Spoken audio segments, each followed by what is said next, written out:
tell you about the Joseph Zaphnathpaaneah investment fund. And you'll find that reference of Joseph Zaphnathpaaneah. That's the name that Pharaoh gave Joseph in Genesis chapter 41, verse 45.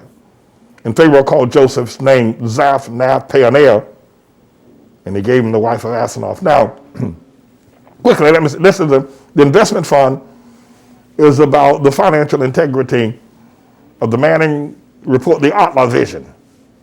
It's about the financial integrity of the ATLAH vision. Let me quickly say to you that banks are beginning to clamp down on credit. Banks are massive instruments, and when they change their policies, it'll take a few days. But by the end of May, the credit money will dry up. So if you're going to buy a car, go do it today. Do it as quickly as you possibly can. If you're going to buy a house, even though with the interest rates being as they are, and for the economy being as it is, the interest rates ought to be a lot lower and loans ought to be approved much easier. Banks are tightening up. Because see what banks realize? Banks realize that this thing ain't going to be over for the next year or so. It's going to take a few years to get the economy back where it used to be. They're going to stop making loans. It's already in the clogging massive machines of banks and their policies to make it harder and more difficult to get a loan. If you're going to buy a car, if you need a loan, if you need to buy something or a house, do it now. Do it today, not tomorrow. Do it today if you can. It's certainly by the end of the month. Because by mid-June, it's going to be harder to get a loan from a bank than it is to find hen's teeth, and hens don't have no teeth. That's the kind of information that the Joseph Zaphnathpaaneah investment fund will be dispensing. Now, I gave that for free. That's public to everybody. But there'll be other information that will be flowing forward if you are a member of the Joseph Zaphnath Investment Fund. And by the way, the Joseph Zaphnathpaaneah Investment Fund is not asking you for money.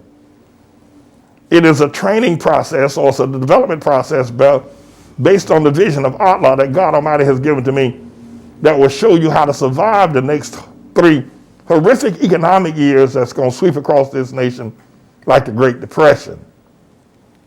And that's why you want to be a member of the Joseph Zaphnathpaaneah Investment Fund. But they're going to be required. But you're not going to be able to run around and be a member of the NAACP, voting for Biden or Trump, and run around doing whatever the hell you want to do and thinking what you want to do, yet sucking all the information of truth and wisdom that comes from my lips. And then you're going to run out and support somebody like Obama or Trump. Hell no. We ain't going to let you be a member. I can tell you that right now. But for others that are willing to submit themselves to the authority of the vision of ATLAH, then we'll be able to dispense information to you like I just dispensed to you about the fact that the banks are drying up their money. They're going to put their money, they're going to take their money and put it somewhere where they think it's going to be safe. Because they know 6 months down the road, the government's going to collapse. And people are not going to be able to pay that money back. They know that.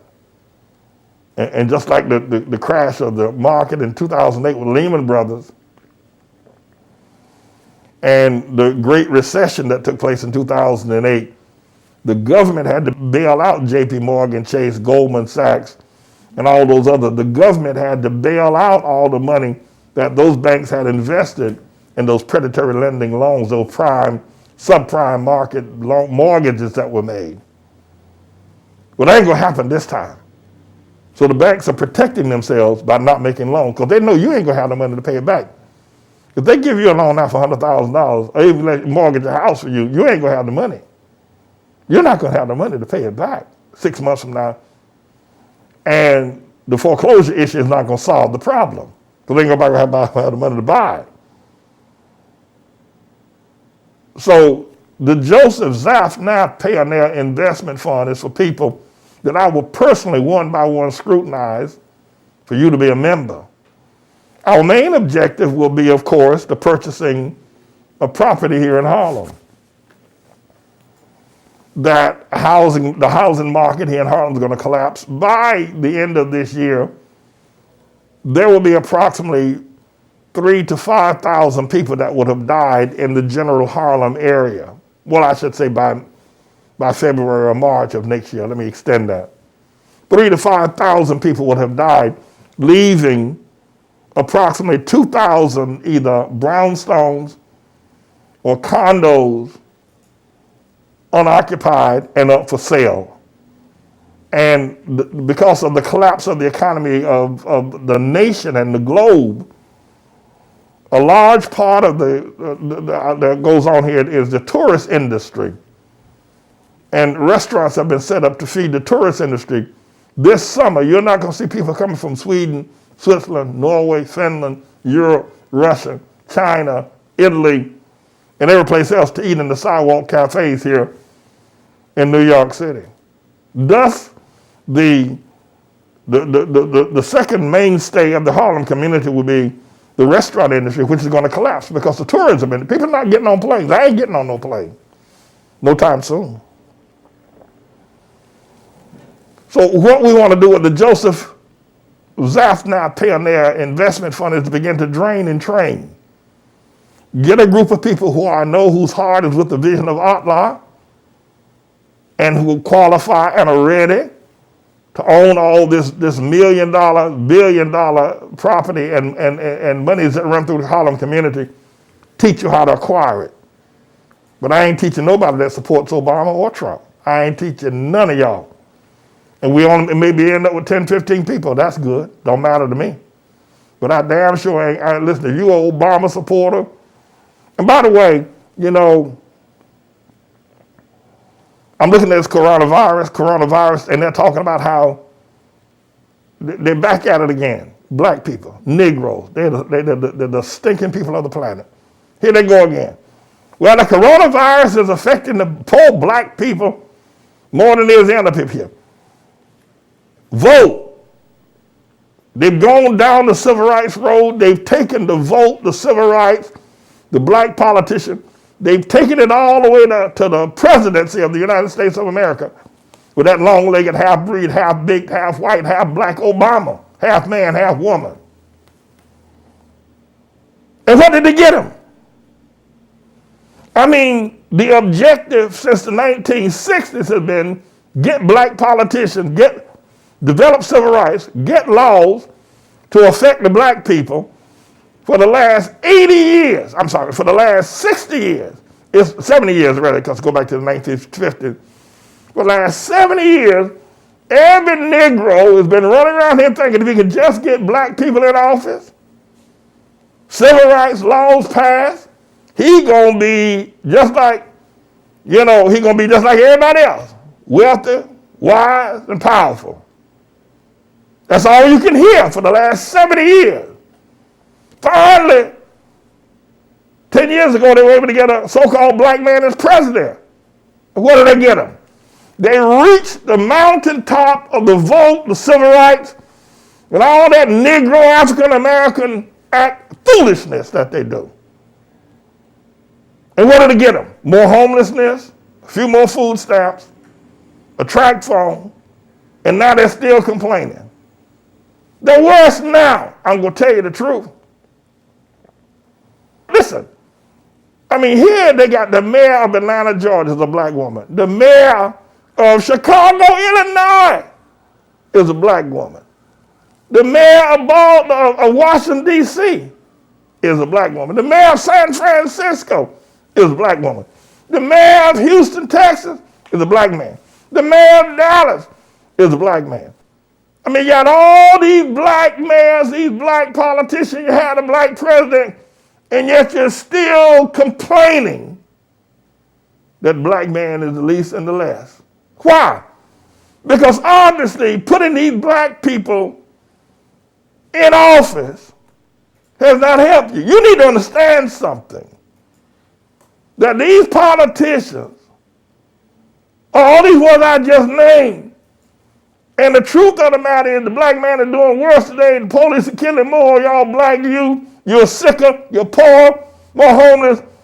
These black folk ain't nothing but glorified house Negroes. That's all they are. You need to understand house Negroes in modernity. These are house Negroes.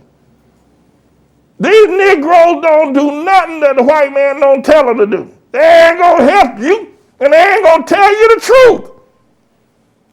They're house Negroes. And if they're not in the political office, they're on television or in sports or in entertainment. They're house Negroes. They're the modern day pimp. These black folk, with all that black power in Atlanta, Houston, Dallas, San Francisco, Washington, Baltimore, Montgomery, and a whole lot of, with all that black power, you think that black folk will be on the top of the world. That black man will be a billionaire. No, that black mare ain't for you. That black mare is for the Jew. That black mare ain't for you, honey. That black mare is for Wall Street money. That ain't for you, you poor, black, stupid, ignorant, nappy head, homeless, if you will. You're still running around here.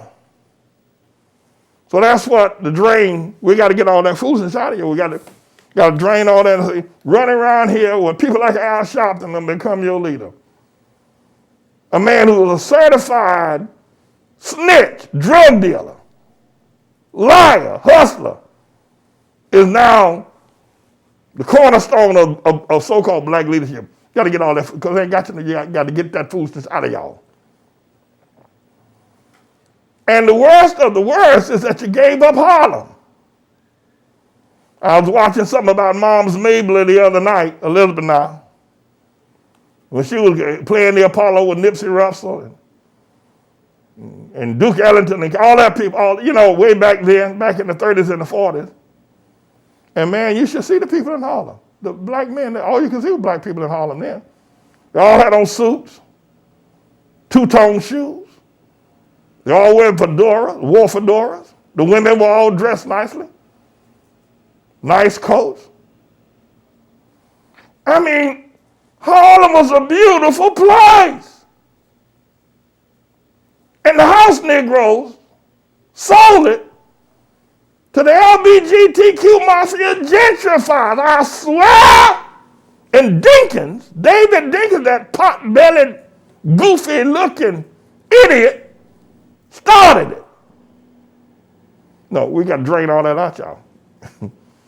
We got to drain that out. So the Joseph Zaphnathpaaneah Storehouse Fund, investment rather, is, we're going to put up a page. You'll submit your application. And when I get a chance, next week, next month, I'll give you a call. But if you're still running around there talking that old black civil rights stuff and still supporting these house Negroes like Obama, or even running around here talking about you a Baptist or Methodist or Pentecostal or 5%er or whatever it is that y'all call yourselves, Israelites, I don't have nothing to do with you. You're crazy. You're poor. You're stupid. You're being pimped every day. But those people will realize that for the past 70 years, that the so-called black man is doing worse now than he's ever done. And the scowl of the whole thing is that he don't own Harlem no more. The one thing he did own in America was Harlem.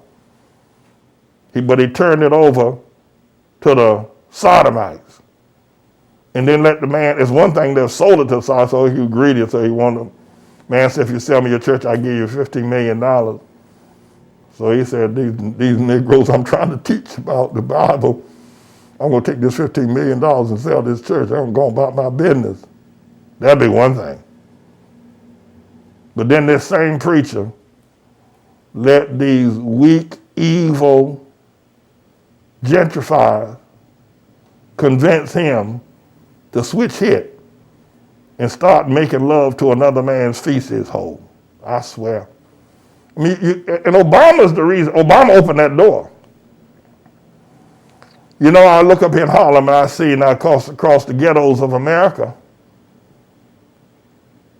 I see young black men, they call themselves African American, walking around with their pants down below their buttocks, right? Usually, there you can see the underwear. But they walking around, it became fashionable, and still is, for young black men to walk around with their pants pulled down But you know what the Lord told me? The Lord told me that's just symbolic of the fact that Obama has pulled down the pants of the black preacher, the black lawyer, the black deacon, the black politician, the black mayor. Obama has pulled down the pants of the black man, and he's walking around with his butthole open. And now because he see his brother with his pants pulled down, the black preacher is now enamored with the black man's rear end, with his brother's rear end. That's what the Lord told me. The Lord, his name is Jesus, told me that the black youth that pull down their pants is symbolic of what Obama did to the black preacher and the black nigger, not trigger, but the black nigger. Obama convinced the black man and the black woman, the black man in particular, to pull down his pants. And then when the black preacher saw that his brother's pants were down, he fell in love with his feces hole and started kissing it, jugging it, praising it, and wanting to marry the feces hole when the black man pulled down his pants. So the young thugs pull down their pants, the Bloods and the Crips. But Obama has pulled down the pants of the house Negro, of the black politician. And now the LGBT crowd mafia has told him to make love to his brother's feces hole. Now, a lot of y'all probably think that's unpleasant to say, but you know what? Let me tell you something. You listen to me, you're going to hear it just like it is. That's the problem. We got to make sure that everybody knows exactly what I'm talking about. And when I say taking it up the rear or kissing a man's feces hole, you say, oh, that's so unpleasant. A preacher shouldn't say that. He's supposed to be a man of God. He shouldn't be talking like that. Well, why? Have you asked yourself why? Well, because that's ugly. Yeah, it is. No, I'm glad you know that. So if it's ugly, why? Means that men shouldn't be doing that. It's ugly. It's not something that can politely be spoken about in any admirable way. So you're agreeing. But what you want to do, let's stay ugly, but don't tell everybody how ugly it is. No, and that's the problem. If the preacher don't say that if I was the man of God, I don't know about these other preachers. If they don't say that these pastors are taking it up the rear end, if they don't say they're kissing a man's feces hole, if they don't say it, one would think that it escapes. It has immunity. It is exempt from reality. No, you're going to hear the truth from James David Manning. I'm going to tell you, you might not like the language in the hell, hang up. Turn me out, but you're going to hear the truth from me. That's right. At any rate, there's a page up now called the Joseph Zaphnathpaaneah Investment Fund. Go there and register. You say, well, Pastor, man, you don't talk so hard. I don't know if I can qualify. Go ahead and register anyway. Go. And wait for me to call. It may take me a month or so before I get to you. Ask some men and women. And then I'll figure out whether or not you're deserving to be a part of this. Now, my time is up now. But I need to tell you, if you need a loan, if you're planning to borrow any money, do it now. The banks ain't going to be letting you have no money. 15 days from now, the money going to dry up like the Sahara Desert. I'm telling you, they ain't going to let you have nothing. If you ain't got your stuff in order now, you and by the way, the Joseph Zaphnathpaaneah Investment Fund will keep you apprised, because these mayors of Atlanta, they ain't going to tell you the truth. She ain't going to tell you the truth because she needs that money to get reelected. She needs that Goldman Sachs. By the way, you know, I said they're not to please you, they're to please the Jew. Let me say this. I'm not a Jew hater. I'll tell you what. I'm hated because I love my brother, the Jew, who is a Jew. And people, a lot of Christians who hated me because they want to blame the Jew for everything. I don't want to blame the Jew. I want to bless the Jew. I want to do what it says in Genesis chapter 12. bless Abraham and God will bless me. I don't want to blame the Jew. I want to bless the Jew. But there are some Jews who are born of the Jewish blood who themselves are blood suckers. They're not Jews. They say they are, but they're lies. They're the synagogue of Satan. They're blood suckers. They're pornography promoters. They're rap promoters. They are blood suckers. Those are the ones I want to go at. No, I'm not going after the Orthodox Jew. No, I don't want to blame the Jew. I want to bless the Jew. I hope that I can get a blessing coming back. Because God said you bless Abraham and bless his seed, you'll get a blessing coming back. But on the other hand, I don't plan to miss the ones that are born of Jewish blood, but they themselves are blood suckers. You got bad people in every family. So let's be clear about that. So none of these men, I don't care what they say, I don't care how black their face is, how nappy their hair is, they're not putting in that office to serve black people. They're putting in that office to shield Goldman Sachs. That's what they put in that office for, to keep the peace. They're nothing more than glorified house Negroes. Me, I'm James David Manning, everybody. I'm the Lord's servant. Register now. This is a bit of a news blog we do, looking at spiritual wickedness in high places for the most part, making some observations about it and giving people a biblical foundation to the way of interpreting, rather than have Sean Hannity or Laura Ingraham or Janine Pirro or Anderson Cooper or Rachel Maddow or Don Lemon, Rush Limbaugh interpret what's going on in the world. You come to me and I'll tell you based on what the Word of God says. They'll just give you their worldly, sinful view. But the Manning Report will tell you what God has said, whether to say yea or nay, whether to go or to stay. You'll be led by the word of Almighty God. Come to the Manning Report on a daily basis to interpret the spiritual wickedness in high places, because there's plenty of it that's going on. And so I'm the Lord's servant, James David Righteous Rebel Manning, and I'm here to serve you with news and information.